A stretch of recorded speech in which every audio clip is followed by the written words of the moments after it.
News.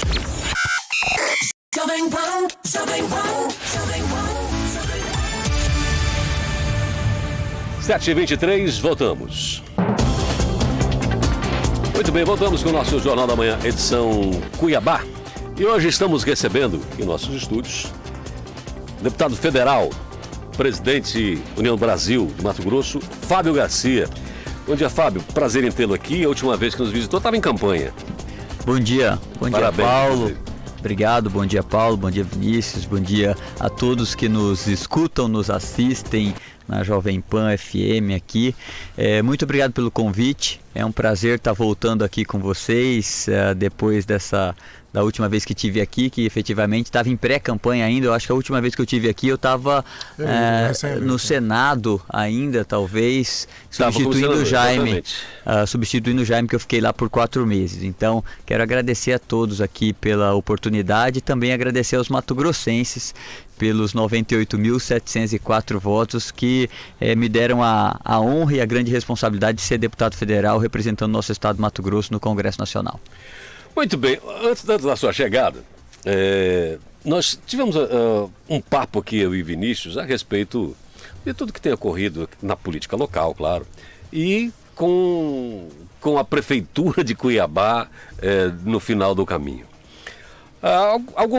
Algumas declarações nesse final de semana. O Mauro Carvalho, por exemplo, o Brasil precisa discutir, a Prefeitura começar a discutir sim a Prefeitura agora, porque tivemos na última eleição um desempenho muito abaixo do que se poderia esperar. Do outro lado, o Mauro, o governador falou, não é falta de respeito discutir campanha agora. Aí vem a Michele, se lança se lança como candidata a prefeita pelo União Brasil. E é claro, a gente sabe que dentro desse partido passa pelo seu nome. Se não como presidente, como candidato. Sei que você está começando todos sabemos que você acabou de começar um mandato. Foi empossado tem dias. E claro que a prefeitura é algo que entendemos é um futuro, mas é um futuro próximo. Como é que você vê partidariamente a União Brasil na eleição da prefeitura? E se teremos Fábio Garcia como opção? Eu tenho que fazer a pergunta. Vamos lá. Bom, primeiro eu sou e sempre fui um crítico de que a política ela fique o tempo inteiro debatendo processos eleitorais. Entre uma eleição e outra, os políticos têm que trabalhar e entregar resultado para as pessoas, que é o que efetivamente interessa. Nós acabamos de sair de um processo eleitoral que finalizou em novembro. Não tem, portanto, 3 meses da finalização do último processo eleitoral e estão querendo começar a debater já o próximo processo eleitoral e ninguém está se preocupando em trabalhar. Portanto, eu sou daqueles que acredito que entre um processo eleitoral e outro, a gente deva trabalhar e entregar resultado. Para mim, portanto, não é momento de ficar debatendo eleição para a Prefeitura de Cuiabá 2024. O partido União Brasil, no momento certo, apresentará os seus nomes para o seu grupo político, que não está restrito somente à União Brasil, mas sim a todos os partidos que nos acompanham ao longo desse tempo, em especial os partidos que fazem parte da base de apoio do governador Mauro Mendes, para que a gente possa discutir os nomes para disputar as prefeituras, não somente em Cuiabá, mas em todos os outros municípios do estado do Mato Grosso e aos principais municípios do estado do Mato Grosso. Mas chegará o momento certo para isso. Neste momento, nós defendemos, na verdade, que é tempo de trabalho. Aqueles que foram eleitos precisam começar a trabalhar e entregar resultado. E, portanto, é isso que as pessoas esperam. A gente não pode resumir a política aos processos eleitorais. Sair de um processo eleitoral, entrar em outro processo eleitoral. Convenhamos que já tem gente trabalhando na campanha, em campanha. Eu acredito, na verdade, que é legítimo que as pessoas possam colocar seu nome à disposição estarem, na verdade, pensando e projetando no futuro ser candidato a prefeito no município A, B ou C. Não tem problema nenhum com isso. Mas a política ela não pode se resumir a essa questão, né? Portanto, agora é o momento de trabalhar. E na verdade, especificamente sobre Cuiabá, muito mais do que pensar em eleição de 2024 sobre Cuiabá, nós vamos falar de Cuiabá. Nós vamos falar do caos que está acontecendo nessa cidade, principalmente na área da saúde pública. É uma vergonha a administração do prefeito Emanuel Pinheiro na saúde pública de Cuiabá. Nós temos uma saúde pública abandonada, que não tem médico suficiente, não tem remédio suficiente, tem remédio vencido, tem dívida de quase 300 milhões de reais, a Secretaria de Saúde não paga energia elétrica, é um verdadeiro caos. Nós temos aqui em Cuiabá, a gestão mais incompetente e corrupta da história dessa cidade, o que está levando a saúde de Cuiabá a um caos e que está levando sofrimento e morte para muitos e muitos cuiabanos. Portanto, em vez de discutir eleição, a gente precisa discutir a administração da cidade de Cuiabá, que é caótica. Esse recado pode ter sido direto para a Michele, que é do seu partido e se lançou candidato? Não estou dando recado a Michele, não. Aqui é uma mensagem direta porque ela é vereadora, ao atual prefeito de Cuiabá, que precisa cumprir seu papel, parar de fazer politicagem. Chega do tempo do político sentar no poder, ficar pensando somente em perpetuar ele e sua família no poder e não pensar nas pessoas. Não, é que ela é vereadora, é de oposição e lançou o seu nome como prefeita, a candidata. Eu disse aqui antes, na verdade, que é legítimo que as pessoas pensem nos seus projetos políticos para o futuro. O que eu não acho que seja, na verdade, é que a política tenha que se resumir somente a discutir eleição e não discutir, na verdade, projetos e entrega ações que venham a beneficiar as pessoas. Muito bem, 7h30, Vinícius. Bom, primeiro, obrigado, deputado, pela tua presença. Seja muito bem-vindo aqui ao nosso convívio, né? É sempre um prazer poder conversar contigo. Obrigado, Vinícius. Em qualquer espaço. Bom, nessa linha, nós estávamos comentando antes da sua chegada, né? E aí, existem nomes do grupo do Mauro, mas eu falei, olha, política, democracia é voto, né? Então quem tem mais densidade eleitoral é o Fábio Garcia, né? Que fez 98 mil votos em todo o estado, né? Repetiu o teu avô, né? Que foi mais votado em duas eleições, né? 66 e 70, né? Você foi mais votado dos eleitos nessa, né? Você acabou repetindo. Ele que foi prefeito de Cuiabá também, o teu avô foi o teu tio, né? Rodrigues Palma também, né? Você também. Vem de uma linhagem aí política, né? Então você e o Gilberto Figueiredo são os que têm mais voto, né? Desse grupo, porque o Gilberto não foi eleito, mas foi bem votado, né? Para deputado estadual, né? Você vê, né? Agora, também por tradição, quem é bem votado para federal vem para um cargo majoritário estadual na próxima, né? O governador, o senador. Então, como é que você vê essa possibilidade de uma candidatura sua a prefeito de Cuiabá? Veja, na verdade, o União Brasil é um partido hoje muito grande, com grandes quadros, inclusive. E eu fico feliz de fazer parte de um partido que tenha tantos quadros, né? Falando, na verdade, de nomes do União Brasil, a gente tem secretários que fazem parte da gestão do Mauro, que estão tendo um desempenho espetacular na gestão. Posso citar aqui o próprio Gilberto, que você já citou na saúde, Rogério Galo, Mauro Carvalho. Nós temos o presidente da Assembleia, Eduardo Botelho, que é um deputado estadual reeleito, presidente da Assembleia com densidade em Cuiabá. Né? Nós temos o meu nome, que também às vezes é lembrado com relação a essa cidade, até pela história que eu e minha família temos com Cuiabá. Como você disse, meu avô foi o primeiro prefeito eleito dessa cidade de Cuiabá. Meu tio foi prefeito, Rodrigues Palma, prefeito dessa cidade. Portanto, nós temos uma história com o município de Cuiabá.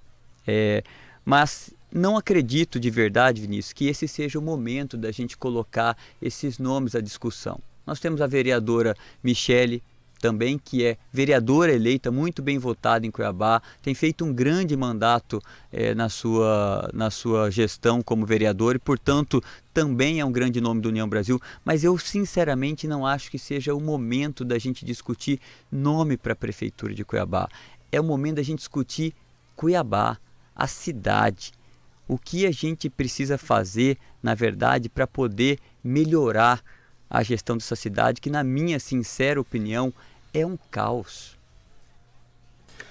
Bom, o senhor criticou agora a saúde em Cuiabá e vamos falar do seu trabalho na Câmara. Na Câmara o senhor tem lá também um direito a emendas.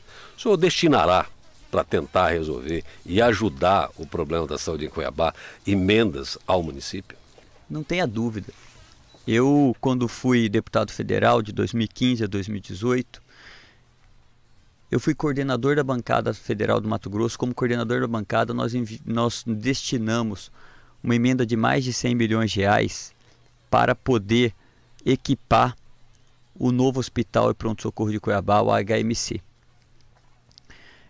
Essa emenda depois teve que ser refeita, né, por incompetência da gestão Emanuel Pinheiro. Eu destinei emendas para 2 UPAs em Cuiabá, na saúde pública. Destinei emendas, por exemplo, junto com o senador Wellington Fagundes, para a reforma e revitalização da Feira do Porto. Eu, obviamente, não vou me furtar a ajudar o município de Cuiabá, destinando emendas e articulando, na verdade, projetos, investimentos para a minha cidade. Independente, na verdade, do distanciamento político que tenho com o prefeito Emanuel Pinheiro por não acreditar na sua gestão, na seriedade da sua gestão. Mas eu, como parlamentar, vou continuar ajudando a minha cidade. Quando estive no Senado por 4 meses, os recursos que consegui viabilizar, coloquei no governo do estado e, com acordo com o governador Mauro Mendes, ajudei a que a gente pudesse, na verdade, viabilizar pavimentação asfáltica para 11 bairros dessa cidade de Cuiabá. Portanto, seja através do governo do estado, seja através diretamente da prefeitura de Cuiabá, eu vou continuar ajudando a minha cidade. O Botelho, presidente da Assembleia, nesse final de semana aqui, chegou a criticar a saúde, não só de Cuiabá, e fez uma crítica nesse sentido, de que existe uma fila, por exemplo, nas cirurgias eletivas, etc. E que esse problema não é só dos municípios que não estão conseguindo, que o governo tem que ajudar. Imediatamente, é claro, o governador Mauro Mendes defendeu o Gilberto, dizendo que o Botelho estava olhando no retrovisor. E se fosse olhar no retrovisor, a Assembleia também tinha lá seus problemas, não era maravilha. Que a ideia é focar no para frente. Como é que você vê? Estão falando de um candidato declarado já, que é o Botelho. Já confessou, todo mundo falou, para me tirar de lá só o TCE, da candidatura a prefeito de Cuiabá. Nessa crítica ao governo do estado, que tem pelo menos o núcleo duro do governo, você faz parte, no seu partido, no qual o senhor é presidente. Eu não vejo problema com críticas. Eu nunca tive problema com críticas. Agora, a gente precisa olhar os fatos. Ninguém resolve a saúde de um dia para o outro. Mas é inegável o volume de investimento que o governo do estado está fazendo na saúde pública para melhorar a saúde pública de todo o estado do Mato Grosso. É o maior investimento em saúde pública da sua história. Neste momento estão em construção de forma paralela, neste momento, 6 grandes hospitais, 4 hospitais regionais e 2 grandes hospitais em Cuiabá e aqui na Baixada Cuiabana. Portanto, essa estrutura de investimento que está se colocando na saúde pública de Cuiabá, não tenho dúvida nenhuma, de Cuiabá e de Mato Grosso, não tenho dúvida nenhuma que ela ajudará muito a resolver o problema da saúde no interior do estado do Mato Grosso e também na nossa capital. Agora, o problema da saúde pública aqui na capital é um problema de gestão gravíssima. Veja bem, salários atrasados, falta de médico, aparelhamento da saúde pública, contratação de cabo eleitoral com salário de médico no lugar de médico, remédio vencido, falta de remédio, dívida milionária. Isso não é problema de Estado. Isso é problema de uma gestão incompetente, ineficiente e corrupta da Prefeitura de Cuiabá. A gente precisa colocar os pingos nos is, porque a coisa mais fácil que existe é transferir a culpa para terceiro e não assumir sua própria culpa. E o Emanuel Pinheiro, ele é mestre em tentar jogar a culpa da sua ineficiência, da sua incompetência e da corrupção que tem dentro da sua administração a terceiros e não assumir sua própria culpa. A gente precisa colocar o pingo no i. O problema da saúde pública de Cuiabá é de Cuiabá e tem que ser resolvido pelo prefeito de Cuiabá. Esse precisa colocar a saúde no eixo, não terceirizar essa culpa para outros. Vinícius. Muito bem. Temos aqui um deputado federal também aqui no estúdio, né? Então eu queria ir para Brasília, né? Um pouquinho, né? Nesse país lugar melhor não há, né? Como dizia o velho Renato Russo, né? O senhor assumiu como deputado federal e a União Brasil, você está com 3 ministros no governo Lula, né? Mas o senhor já com uma postura mais crítica, né? Eu já te vi dentro de um pensamento mais liberal, né? Crítico àquela proposta da moeda comum, né? Com a Argentina, pedindo a reforma tributária, enfim. Qual é o seu posicionamento, assim como deputado federal, sobre o governo Lula, né?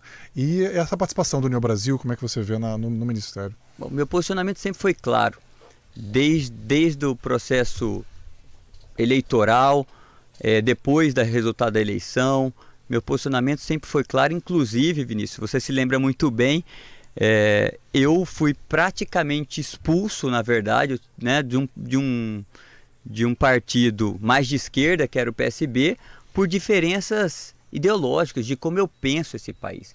Eu penso um país mais eficiente, um país mais moderno, com uma administração mais enxuta, que faça mais com menos gasto público e que a gente consiga, na verdade, diminuir o tamanho da máquina, enxugar, diminuir o custo para sobrar dinheiro para fazer investimento e para que a gente tenha espaço orçamentário e fiscal para reduzir impostos nesse Brasil.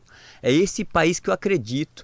É um país onde a administração pública, ela foque e concentre suas ações nas atividades que são essenciais. Cuidar bem da saúde pública, cuidar bem da segurança pública, cuidar bem da educação pública, cuidar bem daquelas áreas que você não pode de forma alguma terceirizar. Fazer isso bem, de forma eficiente, gastando com menos custo possível e sobrando dinheiro para investimento. Portanto, essa é a minha posição. Com relação ao novo governo, eu sempre disse, eu estou pronto para fazer de forma corajosa e firme uma posição contra qualquer retrocesso que queira impor o Brasil. Portanto, quando o governo fala, o novo governo vai à Argentina, falar que quer fazer uma moeda comum ou uma moeda única, seja o que for, com a Argentina, eu me posicionei, óbvio. Porque a gente está falando de poder fazer uma moeda comum com um país que tem uma inflação de 95%, que tem uma situação econômica debilitada, e que no final das contas, quem vai sustentar o valor dessa moeda ao longo do tempo é o povo brasileiro. Eu não acho correto, justo, tirar dinheiro do povo brasileiro para sustentar, na verdade, um outro país vizinho que por seus problemas está em dificuldade. Me posicionei contra, por exemplo, quando o novo governo foi à Argentina falar que o Brasil agora vai voltar a financiar projetos de empresas brasileiras fora do país, notadamente na Argentina. E por quê? Porque nós vivemos num país que tem uma deficiência, uma necessidade de investimento gigantesca aqui dentro.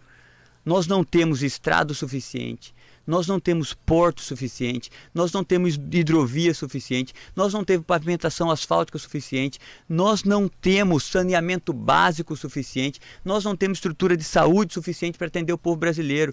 Que a gente vai se meter a pegar dinheiro do brasileiro para financiar projeto fora do Brasil?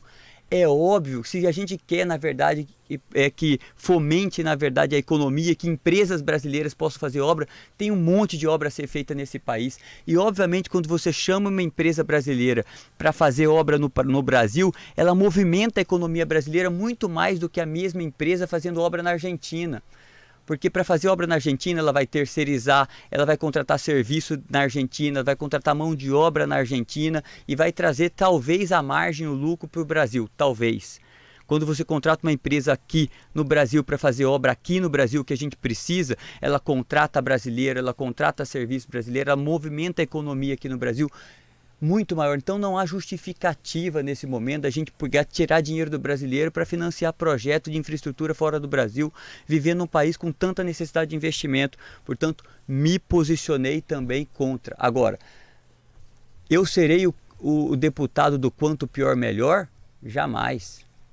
A retomada do programa Minha Casa Minha Vida é um avanço para esse país. Nós precisamos retomar esse programa. Nós temos 300 mil unidades habitacionais paradas no Brasil e um país com déficit habitacional. É um grande programa que precisa ser retomado. Um grande programa de investimento em saneamento básico também terá meu apoio. Portanto, eu serei crítico quando precisar ser crítico e me posicionar, mas apoiarei grandes projetos ao Brasil, porque eu quero, na verdade, que o país seja melhor. E em relação à fusão, deputado, PP e União Brasil, que se cogitou muito, né? E aí se fortaleceria talvez, porque Arthur Lira foi eleito com o apoio do governo também, né? Lá teve 90% dos votos válidos, né? Chegamos a comentar. Como é que está essa discussão sobre uma eventual fusão? E olhando aqui para Mato Grosso, até comentamos, né? Cabem 4 governadores num partido só, Mauro, Blário, Júlio e Jaime Campos? E aí? Na verdade, não é uma fusão, a gente está falando de uma federação, Vinícius, na verdade. Ah. A federação, na verdade, existe uma diferença para as pessoas entenderem, eu tenho absoluta convicção que você sabe a diferença, mas as pessoas que estão nos escutando e que talvez não tenham tanto contato com a política, fusão é quando 2 partidos se juntam e criam uma nova sigla, né? Então aqueles 2 partidos que se juntaram, eles acabam e cria-se um novo partido. Foi o que aconteceu, por exemplo, entre o Democratas e o PSL.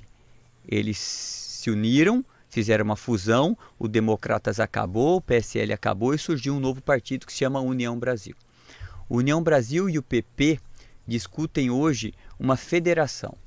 Partidos se juntam porque tem um alinhamento ideológico, esse é o sentido, e vão ficar defendendo aquela posição durante, no mínimo, 4 anos. Portanto, esses partidos caminharão juntos nas suas assembleias, no Congresso Nacional e juntos nos processos eleitorais nos próximos 4 anos. Essa é uma federação. Passada a federação, passados 4 anos, os partidos podem continuar a federação ou podem vir a fazer uma fusão e formar uma nova sigla, né? Ou podem se separar. É como se fosse um namoro, na verdade, né? A fusão é o casamento. Você casa com outro e não separa mais. A federação é um namoro. Na verdade, você faz um alinhamento com esse partido, namora 4 anos, namora 4 anos e vai ver se vai dar certo ou não. Se der certo, qual é a tendência? A tendência é aí a fusão. Eu acredito, na verdade, que a gente está caminhando de fato no Brasil para uma redução do número de partidos políticos. E foi um ponto positivo da reforma, que inclusive eu tive a oportunidade de votar enquanto deputado federal, porque o objetivo era realmente esse, é diminuir o número de partidos no Brasil. A gente diminuiu o número de partidos com representatividade no Congresso Nacional e isso vai fazer com que os partidos, para sobreviver, eles tenham que se juntar.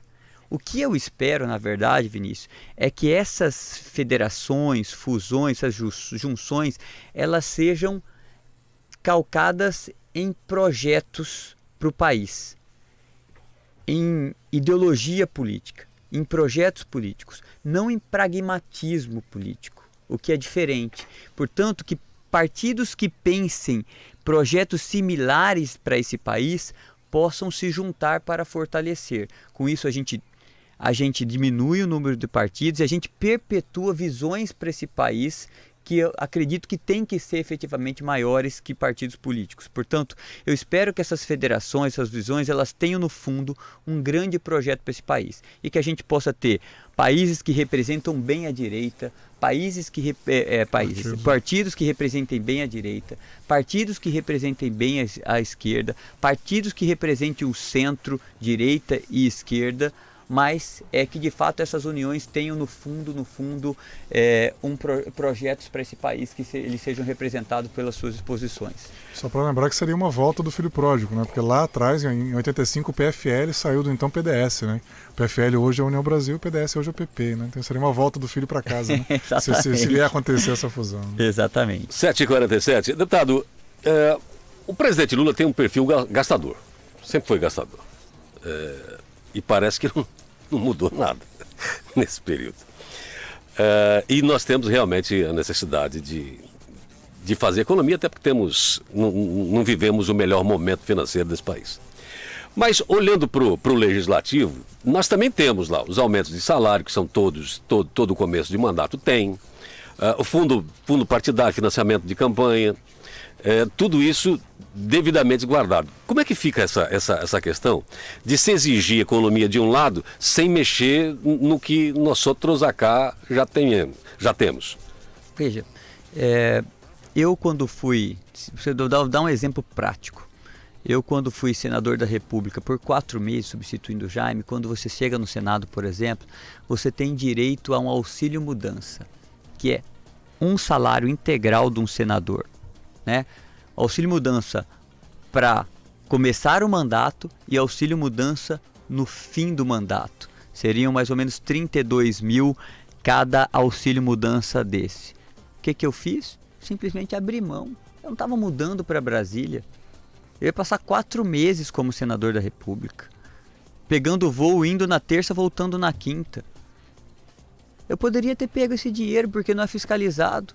Eu simplesmente abri mão disso. Nós vamos tratar o dinheiro público como se fosse nosso, aqueles que decidam estar na administração pública. Portanto, eu defendo um Estado mais eficiente, eu defendo, na verdade, o respeito ao dinheiro público, eu defendo que a gente trate o dinheiro público com mais respeito. E, portanto, defendo, na verdade, uma reforma administrativa, Paulo, que ele, na verdade, privilegie a eficiência, a meritocracia, que a gente troque, na verdade, a gente precisa nesse país trocar os privilégios por mérito. Eu não sou contra, na verdade, pelo contrário, eu sou a favor que o servidor público ganhe bem, aquele que mais produza ao país, aquele que mais entregue ao país, porque aí a gente está trilhando o caminho da eficiência. Portanto, eu sou a favor, na verdade, de uma reforma administrativa que modernize esse país e que privilegie a eficiência e a entrega e não o comodismo. Não se acomodar naquele cargo, porque isso não ajuda que o país possa produzir mais e que o serviço público possa funcionar melhor. Portanto, isso compete a todas as esferas da administração pública. Eu não estou falando só, na verdade, do executivo, do legislativo. Eu estou falando de todos os poderes, estou falando do judiciário também. Portanto, são todos os poderes que fazem parte da administração pública, dos órgãos auxiliares. Nós precisamos, na verdade, fazer uma grande modernização através de uma reforma administrativa que mude, na verdade, o conceito da administração pública no Brasil. A gente tem que sair e trilhar um conceito da eficiência, onde a gente incentive ao conjunto de servidores públicos desse país para serem cada dia mais eficientes. É como a gente faz, na verdade, na iniciativa privada.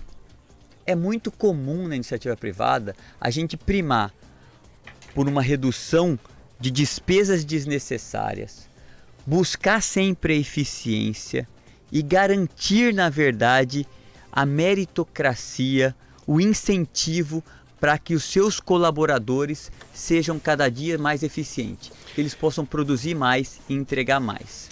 Deputado, final aqui do nosso programa, eu passaria meio mandato conversando contigo aqui. Mas, numa última pergunta, o senhor acha urgente que tem que ser feito nesses 6 primeiros meses de governo, tanto no Executivo quanto a atenção do Congresso? 2 reformas. Reforma tributária e reforma administrativa. Reforma tributária porque o brasileiro ele é atropelado por impostos. A gente paga imposto no consumo e paga imposto no serviço, paga imposto na renda. E o brasileiro não sabe, no fim, o quanto, na verdade, de imposto ele paga no seu dia a dia. E, na verdade, a gente tem uma tributação que ela onera aqueles que ganham menos. Quanto menos você ganha, mais você paga de imposto proporcionalmente, porque você paga imposto no consumo de forma muito intensa. Então, aquele cidadão que gasta grande parte do seu salário comprando alimentos, né, bancando, na verdade, sua vida no dia a dia, ele paga uma enormidade de imposto. Portanto, a reforma tributária é importante para a gente poder trazer transparência para a tributação no Brasil, para a gente poder simplificar a tributação no Brasil, para a gente poder equalizar a tributação no Brasil.